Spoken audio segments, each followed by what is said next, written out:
Welcome back. We are on podcast number 6, I believe, of our series Practice Makes Progress, where we're talking about spiritual practices. Yeah. And today we're going to be talking about interior examination. All right. Well, I guess the question is, what does one mean when they say interior examination? Well, it's just what it sounds like, actually. We're examining the interior of ourselves. So we want to try and find our true selves. Maybe it's the one you hide or choose not to reveal to others, or maybe just to some people. I know some people feel like they can never truly say what they believe or what they want to, because if they did, then people might not like them or get upset.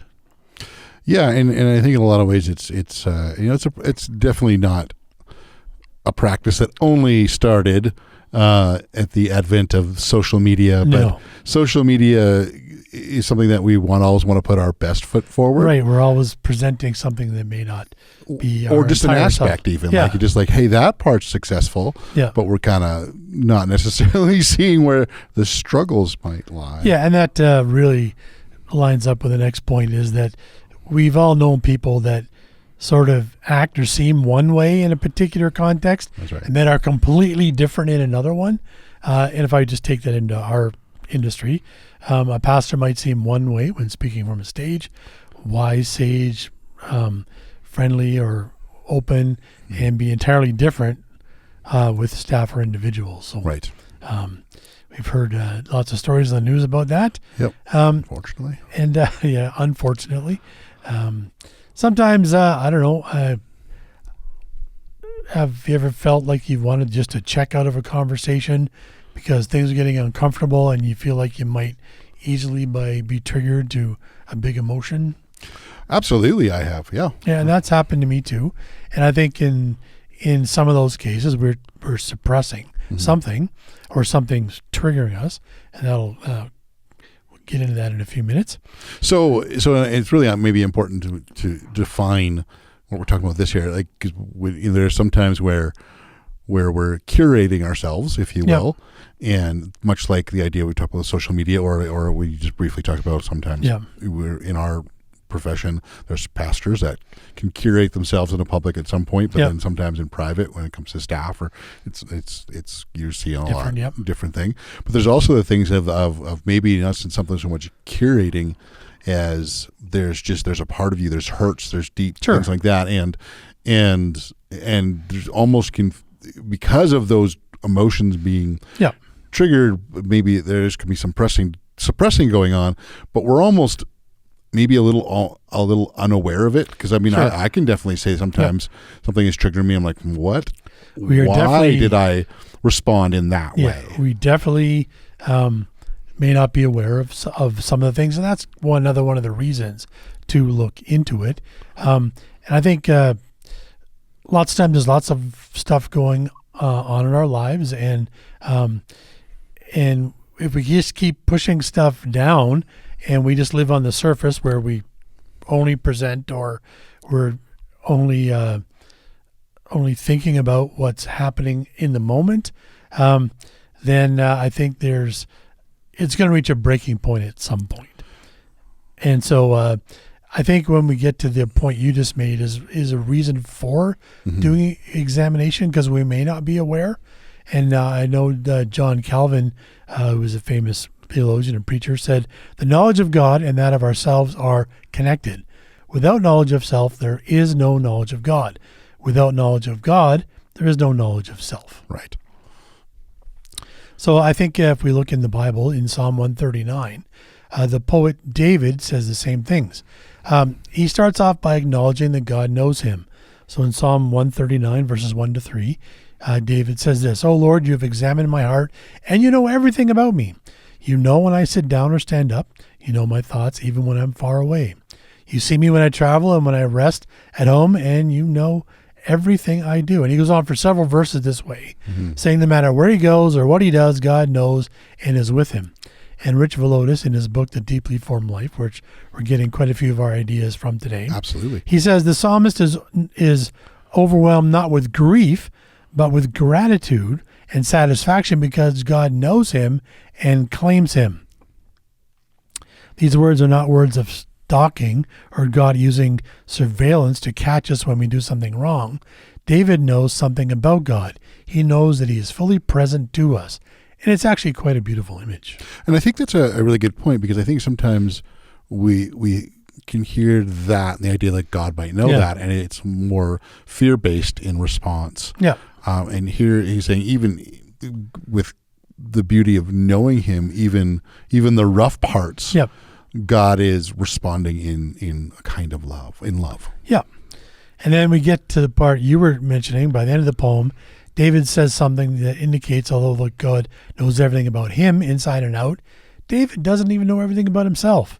He says in verse 23 and 24, "Search me, O God, and know my heart.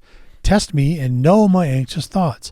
Point out anything in me that offends you, and lead me along the path of everlasting life." God is actually David is asking God to show him himself. And it's a prayer of internal examination with the point of being closer to God. And I think that's it's a great thing to note, because we have blind spots. Yeah. And I think what happens is we sometimes, unfortunately, they can be very blind to us, but not necessarily blind to other people. Mm-hmm. And it's really, the idea there is we're taking time, and this is very much connected to prayer and meditation and all that, which we talked a little bit about on Sunday. But it is taking time to God to, like, hey, reveal the thing I can't see. Yeah. That is possibly affecting myself and definitely affecting those around Other me. people, yeah. So if we look for other examples of examination in the Bible, in 1 Corinthians, the Apostle Paul wrote that we should examine ourselves before communion. In 1 Corinthians 11:28, he says, "Everyone ought to examine themselves before they eat of the bread and drink the cup." Then there's an examination of faith, also in 2 Corinthians, where Paul says, "Examine yourselves to see if your faith is genuine. Test yourselves. Surely you know that Jesus Christ is among you. If not, you've failed the test of genuine faith." There's another one I'll bring to mind today, which is Galatians 3 and 4, which is an examination of our work. "If anyone thinks he is important when he is nothing, he is fooling himself. Everyone should look at himself and see how he does his own work. Then he can be happy in what he has done, and he should not compare himself with his neighbor." And so I think it's probably good, as we get into this, to really talk about the ultimate goal. Yeah. In what we're doing this, and Rich Philotas does sum it up beautifully. And I think it just, if there's a take home point, if anyone is like, if you want to write down something, this is the thing to write down. And this is what he says: the goal of self-examination is freedom. Freedom.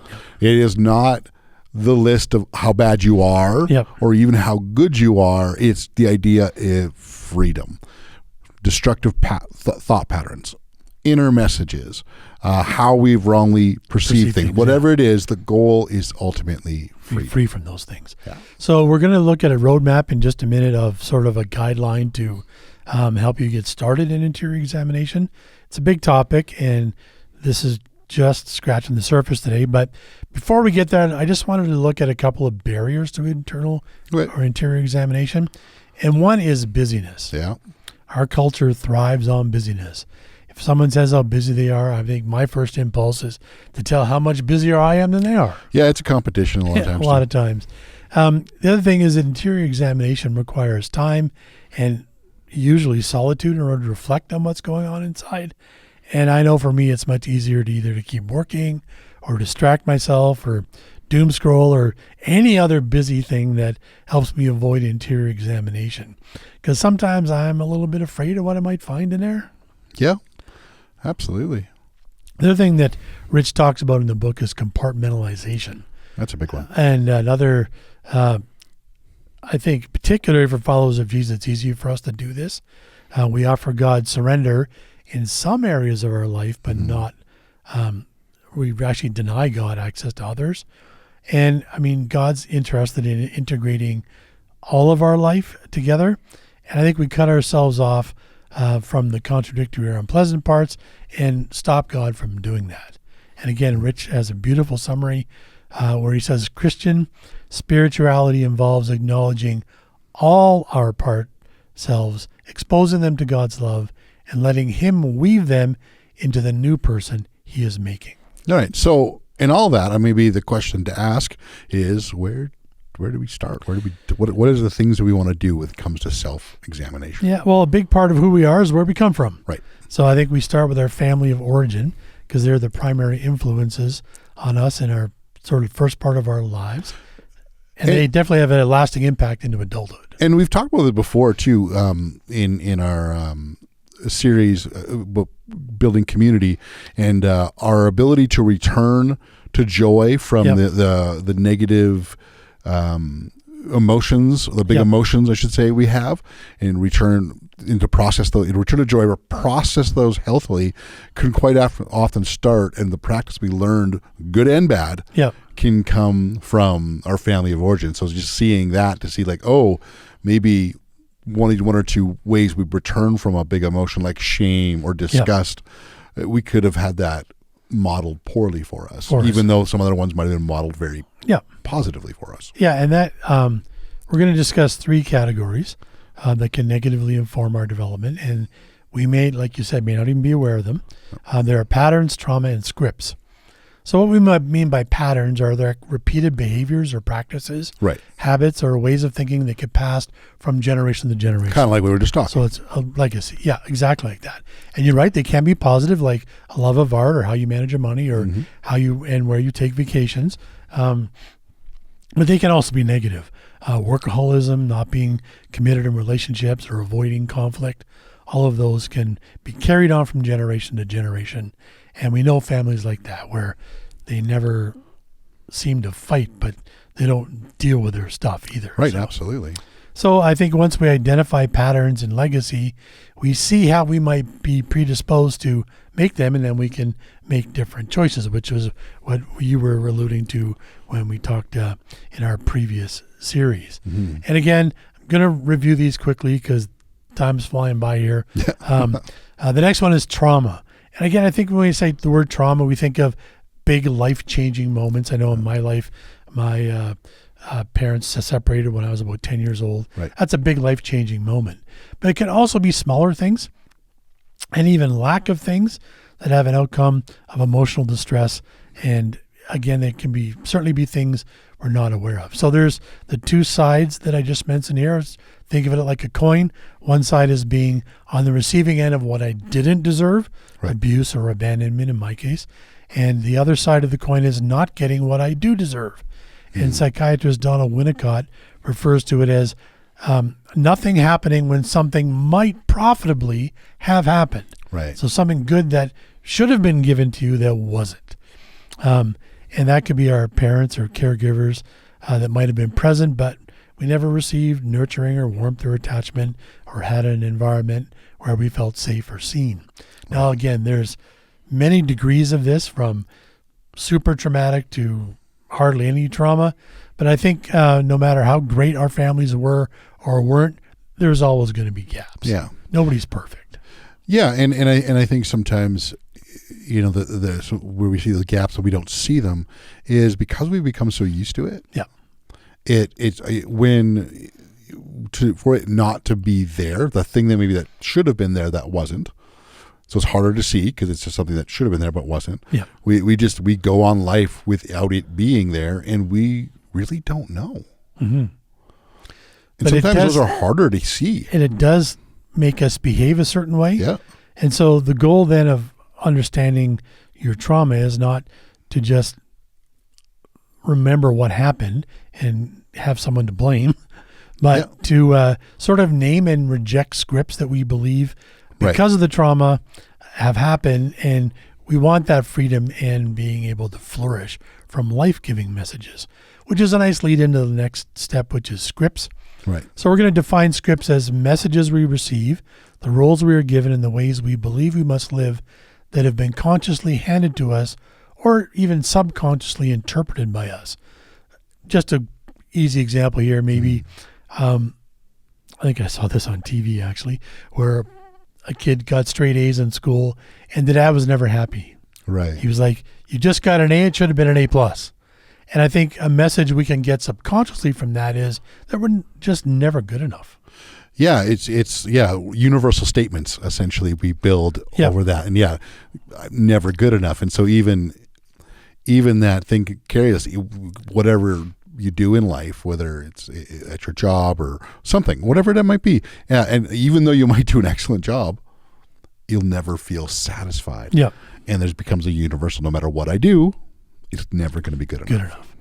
So again, the work of examining your family of origin gives us insight into ourselves and how we're formed. But in order to be healed and from any dysfunction, we have to believe and orient our lives around the good news of the gospel. And again, Rich quotes Colossians 1:16. Christ made everything in the heavens and on the earth. Everything was made by him and for him. Christ was before all things, and all things are held together by him. Now we're going to talk about how we apply the gospel. We're going to talk about some other examinations we might do first. But again, just to sum up, family of origin, whenever the scripts of my family of origin surface, my soul needs to return to this truth, which is Colossians 1:16. But unless I'm doing the work of examination, I will not locate the source of the wounds the wounded ways that I've been formed. Okay. Let's go on and talk about examination of our feelings and emotions. Sure. Now, sometimes there can be a distinction between feelings and emotions. Right. And Alice Miller, who's a psychologist, writes that the word feeling designates a conscious perception of an emotion which can be triggered by the subconscious. Right. So it's what you actually feel in your body. So I feel sad, and the way I feel sad, I might have a sinking feeling in my stomach, or I might be brought to tears, or just feel a heavy weight. So that's what she calls the feelings part of it. Mm-hmm. But the emotion, the subconscious part, is sadness. Okay. So in some contexts, and it could be a cultural context, a church context, or even a family context, for example, it might be frowned upon to be sad as it shows a sign of weakness. Right. Or other times you shouldn't show grief because it shows a lack of faith. So consequently, we learn to avoid, repress, or rationalize away our feelings. And then the thing you talked about at the outset was the examination of our reactions. So we, in our other series, talked about the 6 big emotions, and we need to examine our reactions to people, circumstances, news, or experience when the reaction is disproportionate to the actual event. So when we are examining our feelings and reactions, it can often lead us back to the family of origin, the trauma scripts or patterns that have developed us. So again, these are connected, but again, this is sort of the outcome of not dealing with it. It tends to break down, and we then have these really disproportionate reactions. Yeah, and I think what happens is we could be surprised ourselves. Yep.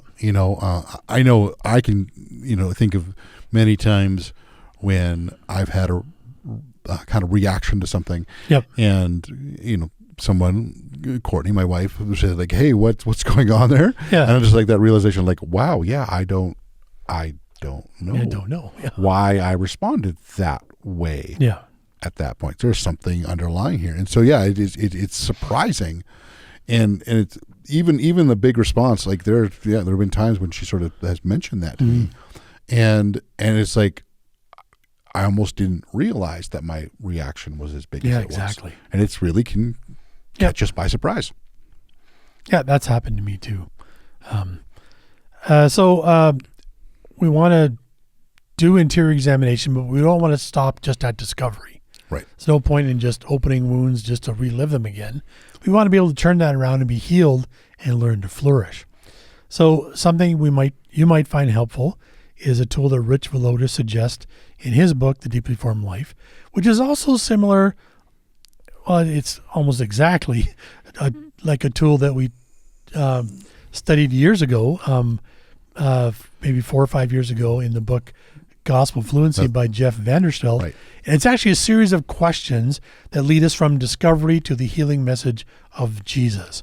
So we're just going to go over those questions right now and just see how that works. So the first thing is, once you've become aware that you've reacted to something disproportionately, you're going to go over the event and see what it is that maybe triggered you to overreact. Right. So what happened? Write it down. And then really try and identify what you're feeling, trying to identify the emotion. Because you might just feel a heaviness or the tears, but you might not immediately connect that to emotion of sadness or anger or anxiety. Then it's important to do the interior examination part, which is what do I really believe about myself, or what story am I telling myself and why? What are the scripts? What are the patterns? What are the traumas that make me feel this way? And what am I believing that makes me react to this way? And then it's important to go, what does the gospel say? And there's several different facets here. So we need to look at the character of God or Jesus. What is God like? Right. What is God doing, or what's he already done that we can read about in the Bible or maybe in your own life? And then contrast that with our dysfunction with what God wants for us. And here the idea is to replace lies with truth or negative messages with positive ones. And then, so that step can be quite a lot of work, because there's, things to look up in the Bible. And there's, and again, I'll say this at the end, but I'll maybe throw it in here as well. You may need to go and see a professional counselor to develop some of these ideas. It may be way too traumatic for this to do on your own. But I found that by doing this, and I've made this practice, this process, a part of my life on many different occasions since we talked about it. And I do find it very helpful in just sort of day-to-day stuff. Right. And then I think it's always important to come to an action. So what countercultural action is needed is the way Rich phrases it. Or Jeff says, how can we live in light of who we are in light of what God has done or who he is? Right. So I think it's important to actually get to the point of doing something, and it could be an apology.